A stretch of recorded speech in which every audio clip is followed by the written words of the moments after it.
जय हिंद। आज आपको वीर अब्दुल हमीद के बारे में बताएंगे। माँ भारती के सच्चे सपूत वीर अब्दुल हमीद। कहा जाता है कि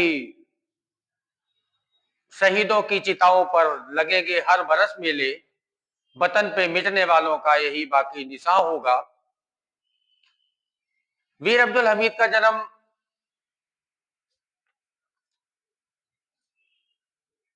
1 जुलाई 1933 में धामपुर उत्तर प्रदेश में होता है, जो गाजीपुर और आजमगढ़ के बीच में स्थान पड़ता है।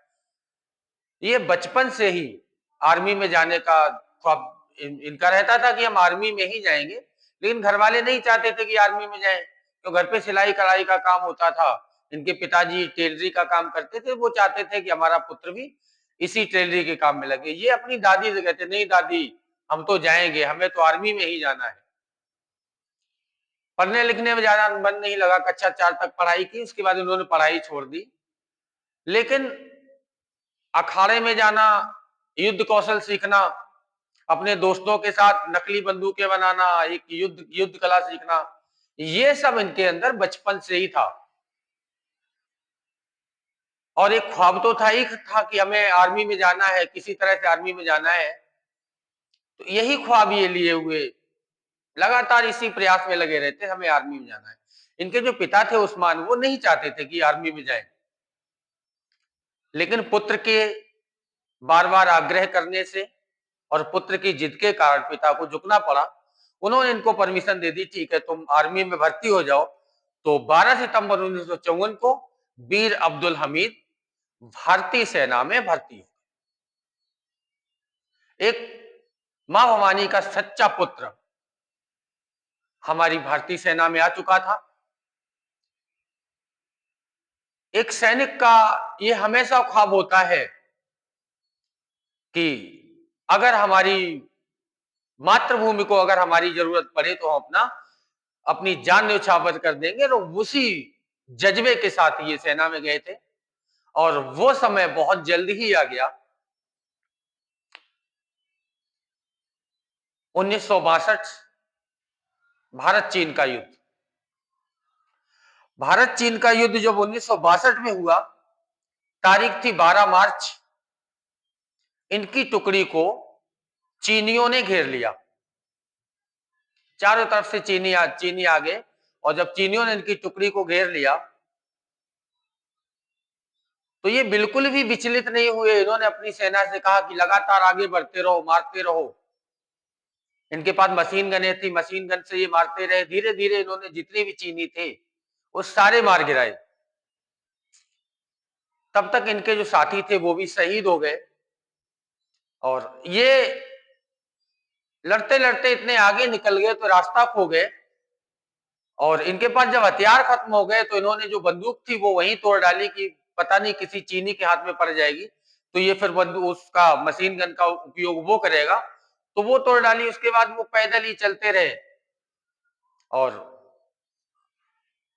चलते चलते चलते चलते एक गांव में पहुंचे। तो गांव वालों से पूछा ये कौन सा गांव है। उन्होंने बताया कि ये इंडिया का ही गांव है। तो इन्होंने अपना परिचय दिया कि मेरा नाम अब्दुल हमीद है और मैं भारतीय सेना का हूं।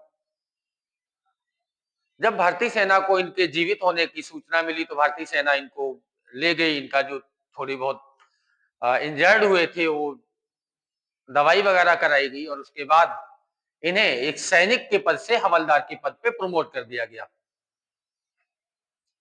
चीन का युद्ध लड़ चुके थे, लेकिन इन्हें बार बार ये रहता था कि मैंने चीनियों को और मारना चाहिए था, मैंने कम चीनी मार पाए।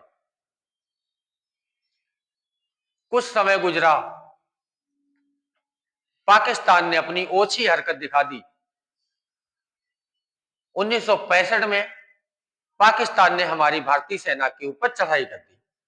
1965 का जब युद्ध हुआ और उसका एक कारण था कि पाकिस्तान के पास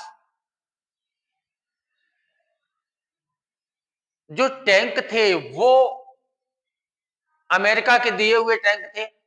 तो उसको लगता था कि ये तो विश्व विजयी टैंक है, इनको तो कोई जीत ही नहीं सकता।